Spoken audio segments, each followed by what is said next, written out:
ஞானானந்தமயம் தெய்வம் நிர்மலஸ்படிகாகிருதியும் ஆதாரம் சர்வ வித்யானாம் ஹயக்ரீவம் உபாஸ்மகே. நேயர்கள் அனைவருக்கும் அஸ்ட்ரோ கேஎஸ் ஐயங்காரின் பணிவான நமஸ்காரங்கள். ராகு கேது பெயர்ச்சி 2025 ஏப்ரல் 26 சித்திரை மாதம் 13ஆம் நாள் சனிக்கிழமை ரேவதி நட்சத்திரத்தில் இந்த ராகு கேத்துவினுடைய பெயர்ச்சியாகுது. ராகு கேத்து பெயர்ச்சி அப்படின்றது என்ன அப்படின்னா, ராகு கேத்து இந்த ரெண்டு கிரகங்களும், அதாவது ஒரே கிரகங்கள், ஒன்று தலையாகவும் ஒன்று வாலாகவும் கருதப்படுகிறது. இந்த ரெண்டு கிரகங்களும் பார்த்தாலேயானால் 180 பாகையில் ஒன்றுக்கு ஒன்று இருக்கும். இதன் மூலியமாக பார்த்தாலேயானால் எல்லா கிரகங்களும் 7 கிரகங்களும் அதாவது வலப்புறமாக போகும், கிளாக் வைஸில் போகும். ஆனால் ராகு கேத்து மட்டும் இடப்புறமாக போகும், அதாவது ஆன்டி கிளாக் வைஸில் போகும். இதன் மூலியமாக இவ்வளவு நாள் மீன ராசியில் இருந்த ராகு இப்பொழுது கும்ப ராசிக்கும், கேது கன்னியா ராசியில் இருந்தவர் இப்போ சிம்ம ராசிக்கும் வரார். அதாவது பூரட்டாதி 4ஆம் பாதத்தில் இருந்தவர் பூரட்டாதி 3ஆம் பாதத்துக்கு வரார். உத்திர நட்சத்திரம் 2ஆம் பாதத்தில் இருந்த கேது உத்திர நட்சத்திரம் 1 பாதத்துக்கு வரார். ஸோ இதுதான் ராகு கேத்துவினுடைய மாற்றம். இது 26/4/2025 வருது. இதற்கு அடுத்த ராகு கேது பெயர்ச்சி பார்த்தேனால் 13/11/2026. பொதுவாகவே 1.5 வருஷம் இந்த ராகு கேத்துக்கள் ஒரு ராசியிலையும் இருக்கும். ஒரு ராசியிலிருந்து அடுத்த ராசிக்கு போகிறதுக்கு 18 மாத காலமாகும். ஒரு நட்சத்திர பாதம், அதாவது 9 நட்சத்திர பாதம் கொண்டது ஒரு ராசி. அந்த ஒரு நட்சத்திர பாதம் 2 மாதங்கள் இது எடுத்துக்கும். இந்த ராகு கேது ரெண்டுமே பார்த்தேனால் துர்கிரகங்கள், அதாவது அசுப கிரகங்களாக சொல்லக்கூடியது. அதாவது பாம்பே வலியுது அப்படின்னு சொல்லக்கூடிய அளவுக்கு எல்லாவற்றையும் பிடித்து பீடித்து ஆட்கொள்ளக்கூடிய பாம்புகள். ராகுவை விட கேது மிகவும் கொடுமையானது. இது ராகு கேத்துவினுடைய தன்மை. ராகுவை பொறுத்தவரையிலும் பார்த்தேனால் அதாவது போக காரகன். அவர் ராகு எப்பொழுதுமே எல்லாத்தையும் அள்ளி கொடுக்கிறவர். ஏதாவது எந்த ஒரு விஷயம் ₹1 கிடைக்கிற இடத்துல ₹100 கிடைக்கக்கூடிய அளவுக்கு பண்ணக்கூடிய போக காரகன். எல்லாவற்றிலும் அபரிமிதமான விஷயங்களை கொண்டு சேர்ப்பார். எல்லாமே ரொம்ப பெரிய ப்ராஜெக்ட்ஸ் எல்லாம் போடுறதெல்லாம் பார்த்தீங்கன்னா ராகுனுடைய ஆட்டம் ரொம்ப அதிகமாக இருக்கும் அந்த இடத்துல. சரி, கேதுவை பற்றி எடுத்தோமானால் எல்லா விஷயத்தையும் சுருக்குவார், தனிமைப்படுத்துவார், அசிங்கப்படுத்துவார், அதாவது கேவலப்படுத்துவார். எல்லாவற்றையும் தானே புரிந்து கொள்ள அளவுக்கு எல்லா விஷயத்தையும் அனலைஸ் பண்ணி அதுக்குள்ளே இருக்கிற விஷயங்களை, மூலக்கூறுகளை சென்று பார்க்கக்கூடிய அளவுக்கு அவர் யோசிக்க வைப்பார். தன்னை தானே உணர்தல் அப்படின்றது கேதுவினுடைய ஆதிக்கம் அதிகமாக பொருந்தியவர்களுக்கு நிச்சயமாக உண்டு. இதை தவிர பார்த்தாலேயானால் ராகுவை பொறுத்தவரையிலும் 1 100 ரொம்ப பெருசாக பிரம்மாண்டத்தை கொடுக்கக்கூடியவர். கேது 100 இருந்ததுன்னா 1 ஆகிடுவார், 1 இருந்தால் -100 ஆகிடுவார். அந்த மாதிரி ரொம்ப சுருக்கக்கூடியவர். அவர் இருக்கும் வீட்டையும் பார்க்கும் வீட்டையும் சுருக்கக்கூடியவர். இந்த பொதுவாகவே ராகு கேது ரெண்டுமே துர்கிரகங்கள். ஆனால் சுபர்களுடைய பார்வையோ சுபர்களோடோ சேர்ந்து இருக்குமேயானால் ரொம்ப பெரிய ஏற்றத்தை கொடுக்கும். அதை தவிர பார்த்தேனால் சுபர்கள்னு சொல்றதை விட அவர்கள் எந்த வீட்டில் இருக்கிறார்களோ அவர்கள் ஆட்சி உச்ச மூல திரிகோண வீடுகளாக இருந்து அது ஒரு பெரிய ஏற்றத்தை கொடுக்கும். திடீர் ஜாக்பாட் எல்லாம் அடிக்கக்கூடிய காலகட்டமாக அமைப்போகிறது. அதை தவிர பார்த்தேனால் ராகுவை பொறுத்தவரையிலும், அதாவது வெளிநாட்டிலிருந்து, வெளி மாநிலத்திலிருந்து, வெளி ஊரிலிருந்து, வெளி மதத்திலிருந்து இவர்கள் மூலியமாக உங்களுக்கு இன்வெஸ்ட்மெண்ட் ஃபண்டு வரும். திடீர் வேலை பிராப்திகள் வரும். வெளிநாட்டிலிருந்து வெளிநாடு போகக்கூடிய வேலை பிராப்திகள்லாம் நிறைய வரும். அதை தவிர பார்த்தேனால் வெளியூர் வெளி மாநிலம்லாம் போயிட்டு வரக்கூடிய வாய்ப்புகள்லாம் ரொம்பவுமே அதிகமாக இருக்கும். ஆனால் கேத்துவை பொறுத்தவரையிலும் பார்த்தேனால் கேத்துவுக்கு பொதுவாகவே பார்க்கும்போது அது மருத்துவ கிரகம்னு சொல்லக்கூடியது. மருந்து, அதை தவிர மயக்க நிலையை உருவாக்கக்கூடியது. மயக்க மருந்து, இந்த மாதிரியான விஷயங்கள், போதை வஸ்துக்கள், போதை தரும் இடத்துலையே ஒரு இடத்த விட்டு வெளியில் போகாமல் இருக்கக்கூடியது. ராகுவும் போதை தருவார். போதைக்கு உண்டான பொருட்களுக்கு உண்டானது இது பண்ணுறது, ட்ரக் டிராஃபிக்கிங், இதெல்லாம் பண்ணுறதுக்கும் ராகு வேணும். கேது அந்த மூலப்பொருளாக இருப்பார். அதுதான் ரொம்ப விஷயம். 2 பேர் பேருமே ஒரே இடத்துல வருவாங்க, ஆனால் கொஞ்சம் கொஞ்சம் மாறுபடுவாங்க. ரொம்ப ஜாக்கிரதையாக அதை வந்து கணக்கு பண்ணணும். அது தவிர பார்த்தீங்கன்னா அதாவது இந்த பில்லி சூன்யம் ஏவல் ஒருத்தரை வந்து பயமுறுத்துறது இந்த மாதிரியான விஷயங்கள் எல்லாம் கேத்துவனுடைய ஜாலங்கள் அதிகமாக இருக்கும். ராகுவை பொறுத்தவரையிலும் அவர் சொல்லி அடுத்தவங்க கேட்டு மயக்க வைக்கக்கூடிய அளவுக்கு அந்த கரும்பாம்பு செம்பாம்புன்னு சொல்லுவாங்க. ராகுவை கரும்பாம்புன்னும் கேத்துவை செம்பாம்புன்னு சொல்லுவாங்க. ராகுவுக்கு பார்த்தீங்கன்னா 18 வருஷம் இந்த விம்சோத்தரி திசையில் கொடுத்துருக்காங்க. கேத்துவுக்கு 7 வருஷம் கொடுத்துருக்காங்க. 18 வருஷத்தில் ஒருவருக்கு ராகு நல்லபடியாக இருந்து சுவர்களால் பார்க்கப்பட்டு அவர்களுடைய இருந்த இடத்தினுடைய வீட்டினுடைய அதிபதி ஆட்சி உச்ச மூல திரிகோணம் திக்பலம் இந்த மாதிரியான விஷயங்கள் அடைந்திருந்தாரே ஆனால் நல்ல ஒரு யோகத்தை அந்த காலகட்டத்தில் கொடுப்பார். இப்போ பார்த்தேனால் இந்த ராகு கேத்துக்கு பார்த்தீங்களேனால் ராகுக்கும் கேத்துவுக்கும் சிறு சிறு அதாவது பிரச்சனைகள் இருக்குமே ஆனால் அவர்கள் இருக்கும் இடத்தின் மூலியமாக பிரச்சனை இருக்குமே ஆனால் அவர்களுக்கு என்ன எளிய பரிகாரம் செய்யலாம் அப்படின்றத பார்க்கும்பொழுது ராகுவுக்கு எளிமையான பரிகாரம் அப்படின்னு சொல்லக்கூடியது ராகு காயத்ரி. ராகு காயத்ரி அப்படின்றத சொல்றோம்னா ஓம் நாகத்வஜாய வித்மஹே பத்மஹஸ்தாய தீமஹி தன்னோ ராகு பிரச்சோதயாத். நான் திருப்பியும் சொல்கிறேன். ஓம் நாகத்வஜாய வித்மஹே பத்மஹஸ்தாய தீமஹி தன்னோ ராகு பிரச்சோதயாத் அப்படின்றது ராகு காயத்ரியும். கேதுதா காயத்ரி அப்படின்னு சொல்லக்கூடியது ஓம் அஸ்வத்வஜாய வித்மஹே சூலஹஸ்தாய தீமஹி தன்னோ கேது பிரச்சோதயாத் அப்படின்றதையும், அதாவது திருப்பியும் சொல்கிறேன். ஓம் அஸ்வத்வஜாய வித்மஹே சூலஹஸ்தாய தீமஹி தன்னோ கேது பிரச்சோதயாத் அப்படின்றது ஒரு நாளைக்கு ராகுவினுடைய காயத்ரி 7 முறையும் கேதுவினுடைய காயத்ரி 4 முறையுமாவது சொல்வதன் மூலியமாக ராகு கேத்துவுக்கு செய்யக்கூடிய எளிய பரிகாரமாக சொல்கிறோம். அது தவிர பார்த்தேன்னா ராகு கேத்துவுக்கு வேறு என்னென்ன அப்படின்னா ராகுவுக்கு உண்டான கடவுளாக சொல்லக்கூடியது வந்து இந்த பத்ரகாளி, மிகுந்த கோபத்தில் இருக்கக்கூடிய ஆக்ரோஷத்தில் இருக்கக்கூடிய கடவுள்கள். அது தவிர பத்ரகாளி, அதுக்கப்புறம் பார்த்தேன்னா இந்த இது ஐயனார் அந்த மாதிரியான இதுவில் சொல்லுவோம். அது தவிர பார்த்தேன்னா இந்த பிரத்யங்கரா இவங்கள்லாம் ராகுவுக்கு உண்டான தெய்வங்களாக சொல்லக்கூடியது. அதுக்கப்புறம் பார்த்தேனால் நரசிம்மர் ராகுவுக்கு உண்டான தெய்வம். ஏன்னா மிகுந்த கோபத்தோடு ஆக்ரோஷத்தோடு இருக்கக்கூடியவர். இதெல்லாம் வந்து இந்த தெய்வங்கள் எல்லாமே வந்து ராகுவுக்கு உண்டான பரிகார ஸ்தலங்களாக இந்த தெய்வங்கள் இருக்கக்கூடிய இடத்த இது பண்ணலாம். அது தவிர பார்த்தேனால் இவர்களுக்கு எலுமிச்சம்பழம் மாலை, எலுமிச்சம்பழம் இதில் வந்து நல்லெண்ணெய் விட்டு இது ஏற்றுறது, எண்ணெய் விட்டு திரி போட்டு விளக்கு ஏற்றுறது. அது தவிர பார்த்தேனால் பூசணிக்காயை 2ஆக கட் பண்ணி அதில் இருக்கிற சதப்பத்தை எடுத்துட்டு எண்ணெயை விட்டு ஏற்றுறது. இதெல்லாம் வந்து ராகுவுக்கு உண்டான தோஷங்களை நிவர்த்தி செய்யக்கூடியது, ராகுவுக்கு உண்டான எளிய பரிகாரங்களாக சொல்லக்கூடியது.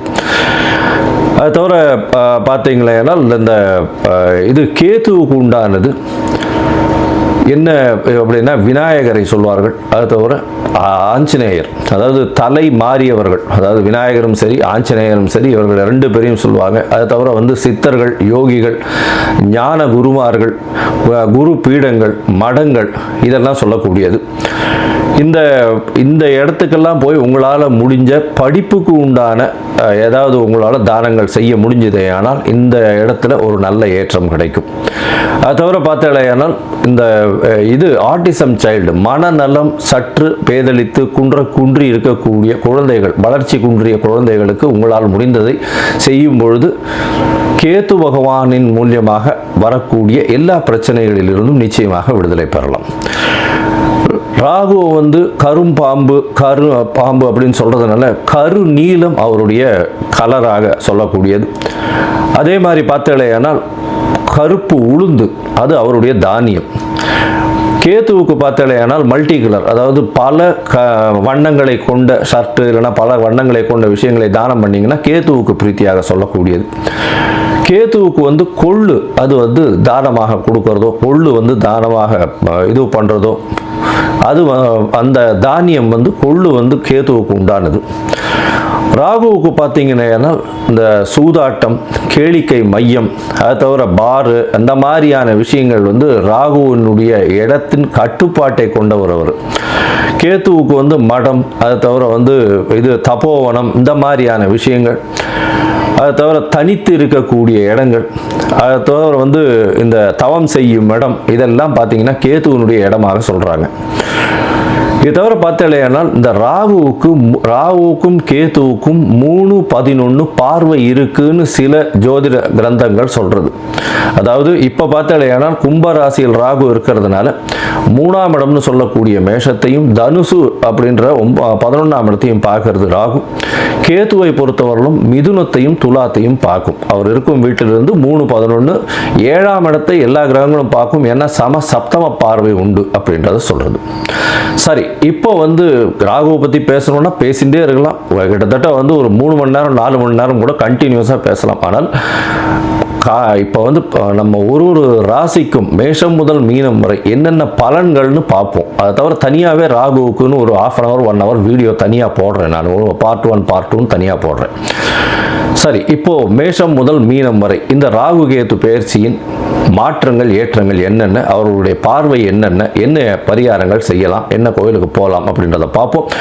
இந்த சேனல், என்னுடைய சேனல் பார்த்துட்டு இருக்கவங்க உங்களுக்கு ஜாதகம் பார்க்கணும் அப்படின்னா நீங்கள் என்னுடைய மொபைல் நம்பருக்கு, கீழே கொடுக்கப்பட்டிருக்கிற மொபைல் நம்பருக்கு எனக்கு வாட்ஸ்அப் பண்ணுங்க. உங்களுடைய பெயர், உங்களுடைய தாய் தகப்பனார் பெயர், உங்களுடைய பிறந்த நேரம், தேதி, உங்களுடைய பிறந்த இடம், date of birth, time of birth, place of birth, உங்களுடைய நேம், பேரண்ட்ஸ் நேம், இதுவரெல்லாம் அனுப்புங்க.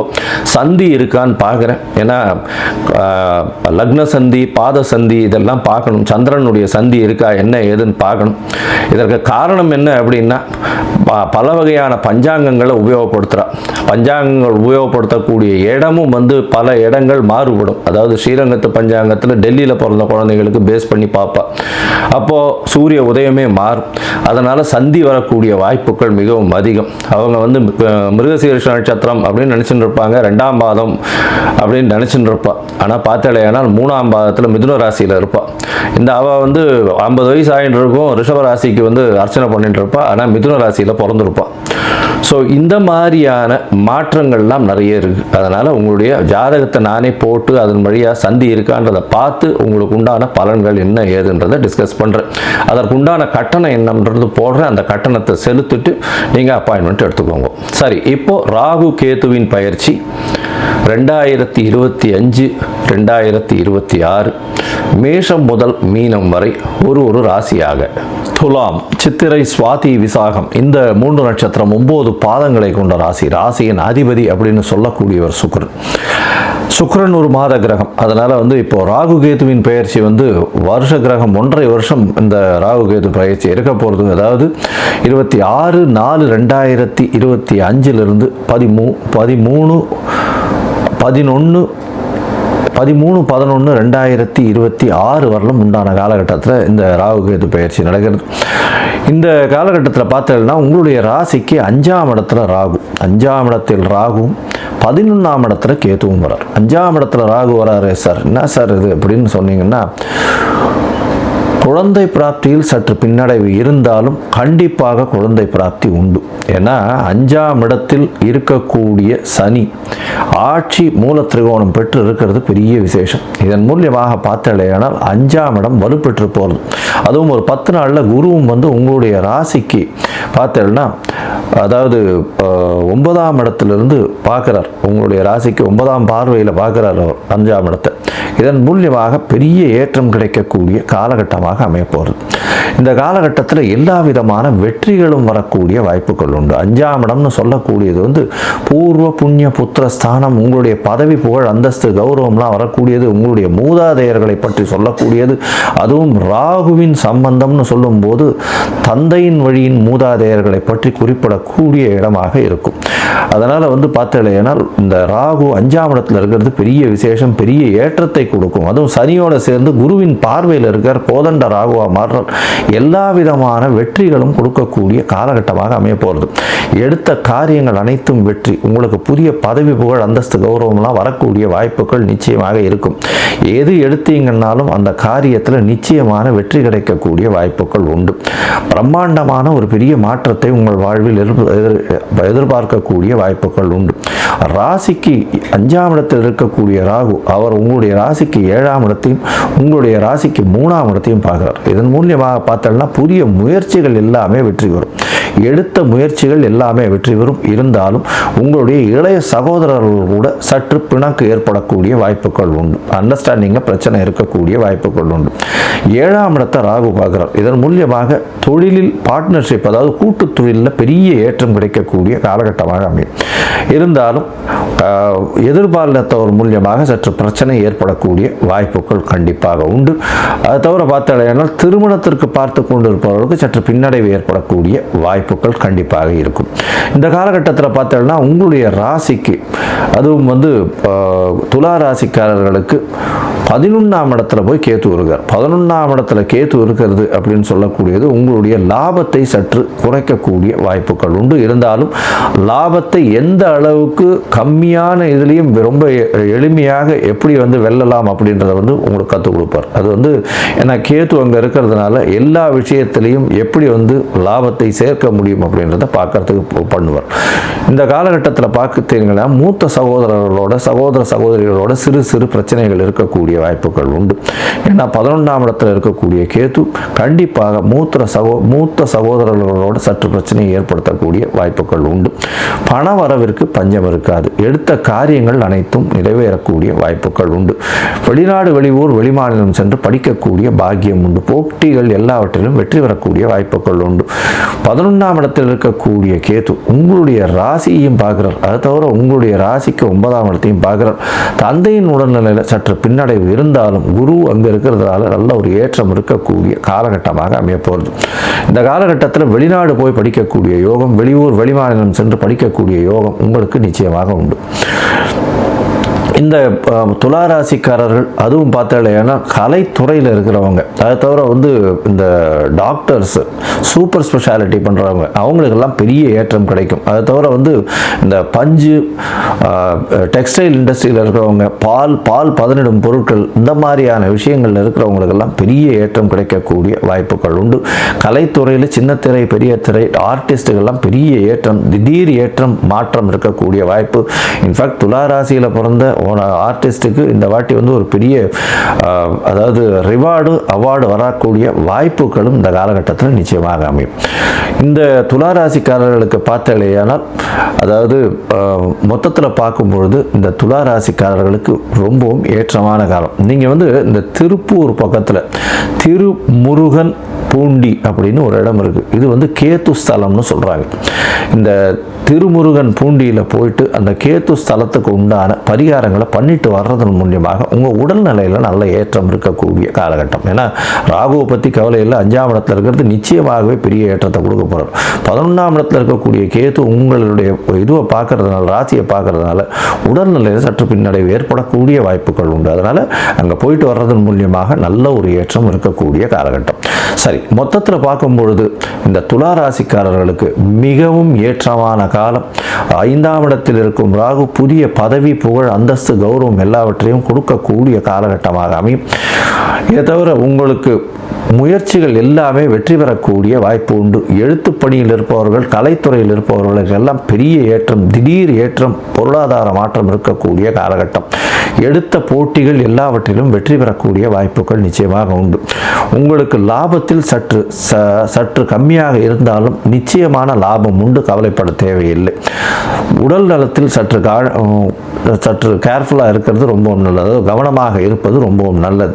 தந்தையின் உடல் நலத்தில் நிச்சயமான கவலை தேவை. அதாவது தந்தையின் உடல் நலத்தில் பின்னடைவு இருந்தாலும் நிச்சயமான ஏற்றம் இருக்கக்கூடிய வாய்ப்புகள் உண்டு. ஏன்னா குரு பகவான் பார்க்கறதுனால இந்த காலகட்டத்தில் பார்த்தலையினால் நீங்கள் திருமுருகன் பூண்டி, திருப்பூருக்கு அருகே இருக்கக்கூடிய இடத்துல போயிட்டு வந்தது மூலியமாக ராகு கேத்துவின் பயிற்சி உங்களுக்கு ஒரு பெரிய ஏற்றத்தையும் மாற்றத்தையும் உங்கள் வாழ்வில் கொடுக்கும்.